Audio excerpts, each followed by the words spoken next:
Hi friends, அஸ்ஸலாமு அலைக்கும். Welcome back to our channel.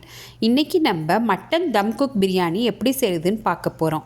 நான் சொல்லியிருக்க மெத்தட் எல்லாம் கரெக்டாக ஃபாலோ பண்ணிங்கன்னா ரொம்பவே டேஸ்டியான மட்டன் பிரியாணி நீங்கள் ஈஸியாக வீட்டிலையே செஞ்சிடலாம். இது கொஞ்சம் டைம் கன்சியூமிங்காக இருந்தாலும் ரொம்பவே டேஸ்ட்டாக வரும். கண்டிப்பாக ட்ரை பண்ணி பாருங்கள். மட்டன் நான் தனியாலாம் குக்கரில் வேக வைக்கல, இருந்தாலும் பாருங்கள் எவ்வளோ சாஃப்டாக வெந்து வந்திருக்கு. நான் இன்றைக்கி சொல்லியிருக்க அளவு எல்லாமே 2.5 கிலோ அரிசிக்கானது.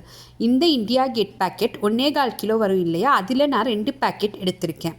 நீங்கள் இதில் ஒரு பேக்கெட் யூஸ் பண்ணுறீங்கன்னா நான் சொல்லியிருக்க மெஷர்மெண்ட் எல்லாத்துலேயுமே ஹாஃப் த குவான்டிட்டி போட்டு செய்யலாம். ஓகே, நம்ம பிரியாணி எப்படி செய்யுதுன்னு பார்க்கலாம். அதுக்கு அடுப்பில் இந்த மாதிரி ஒரு பெரிய பாத்திரத்தை வச்சுட்டு எண்ணெயும் நெய்யும் கலந்து 600 கிராம் ஊற்றணும்.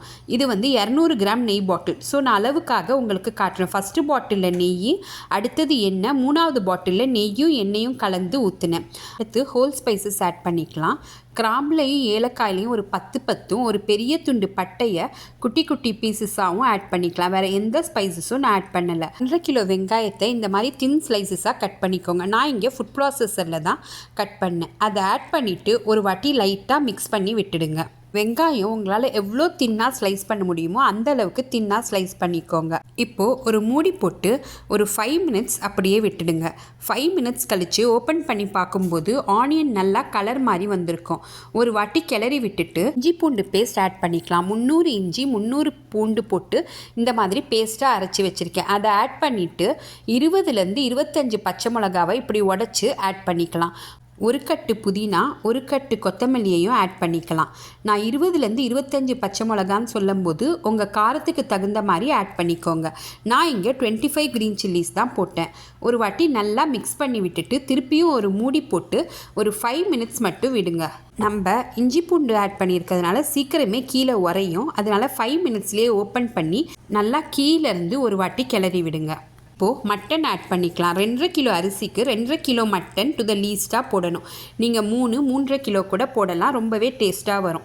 வாஷ் பண்ணி வச்சுருக்க மட்டன் எல்லாத்தையும் ஆட் பண்ணிவிட்டு அடியிலேருந்து நல்லா ஒரு வாட்டி கலந்து விடலாம். இஞ்சி பூண்டு கூட சேர்ந்து நல்லாவே மிக்ஸ் ஆகிற மாதிரி கலந்து விட்டு ஒரு மூடி போட்டு ஒரு 5 மினிட்ஸ் வச்சுருங்க. 5 மினிட்ஸ் கழித்து ஓப்பன் பண்ணி ஒரு 1/2 லிட்டர் தயிரை ஆட் பண்ணி நல்லா கலந்து விடுங்க. தயிர் ஆட் பண்ணும்போது ஃப்ரெஷ்ஷான தயிர் ஆட் பண்ணுங்கள். ரொம்பவும் புளிக்கிற தயிர் ஆட் பண்ணால் அது பிரியாணியோட டேஸ்ட்டை மாற்றிடும். இதுக்கு தேவையான அளவு உப்பு போட்டு இன்னொரு வாட்டி நல்லா மிக்ஸ் பண்ணி விட்டுட்டு நம்ம கறியை வேக விட்டுடலாம். இந்த ஸ்டேஜ்லேயே இஞ்சி பூண்டோட ஸ்மெல்லு, கறியோட ஸ்மெல் எல்லாம் சேர்ந்து வீடே மணக்க ஆரம்பிச்சிடும்.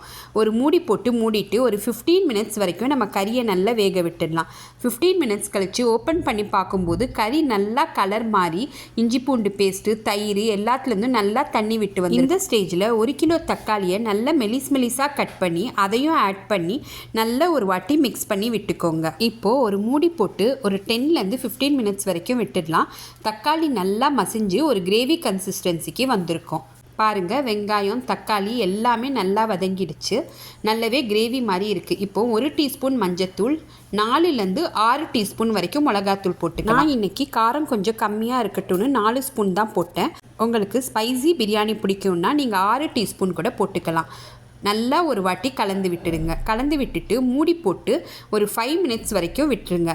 பிரியாணிக்கு சட்டி போடும்போதே சைடில் ஒரு பாத்திரத்தில் 1/2 சட்டி தண்ணி வச்சு சிம்மில் வச்சிடலாம். நம்ம மஞ்சத்தூள் மிளகாத்தூள் போட்டதுக்கு அடுத்து உப்பு போட்டு ஹை ஃப்ளேமில் வச்சு இந்த மாதிரி நல்லா தண்ணி கொதித்த உடனே அரிசியை நல்லா கழுவிட்டு தண்ணியெல்லாம் வடிச்சிட்டு இதில் ஆட் பண்ணிடலாம். இந்த மாதிரி அரிசி ஒரு 70% தான் வெந்து வந்திருக்கணும். இந்த ஸ்டேஜில் நம்ம சோறை வடித்து எடுத்து வச்சுக்கலாம். இந்த மாதிரி ஒரு கொலாண்டர்லேயோ இல்லை பூரி சுட்டு போடுவோம் இல்லையா, அந்த பாத்திரத்துலேயோ ஒரு சொட்டு தண்ணி கூட இல்லாமல் எல்லா சாப்பாடையும் வடித்து எடுத்து வச்சுக்கலாம்.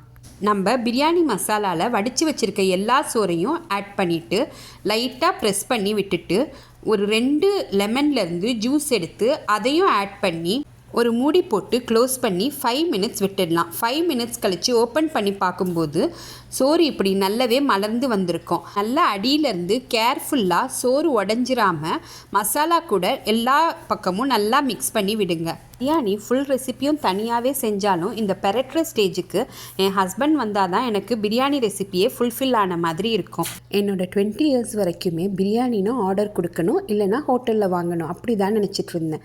மேரேஜ் ஆகி இந்த 20 இயர்ஸில் தான் இவ்வளோ quantity of biryani up to 4 to 5 kgs வரைக்கும் கூட ஈஸியாக செஞ்சிடுறேன். இந்த ரெசிபி ஃபாலோ பண்ணி கண்டிப்பாக வீட்டில் ட்ரை பண்ணி பாருங்கள். இந்த மாதிரி ஈக்குவலாக பெரட்டிட்டு லைட்டாக ப்ரெஸ் பண்ணி விட்டுட்டு திருப்பியும் ஒரு மூடி போட்டு கீழே நம்ம தம் சட்டி போட்டுடணும். இப்படி ஒரு அடிகனமான பாத்திரத்தை அடுப்பில் வச்சுட்டு ஹை ஃப்ளேமில் 5 மினிட்ஸும் லோ ஃப்ளேமில் ஒரு 10 மினிட்ஸும் வச்சு சுவிட்ச் ஆஃப் பண்ணிட்டா ரொம்பவே டேஸ்டியான பிரியாணி ரெடி. பாருங்கள், ஓப்பன் பண்ணி பார்க்கும்போது எவ்வளோ அழகாக ரொம்ப வாசமாக சூப்பரான பிரியாணி ரெடி ஆயிருந்துச்சு.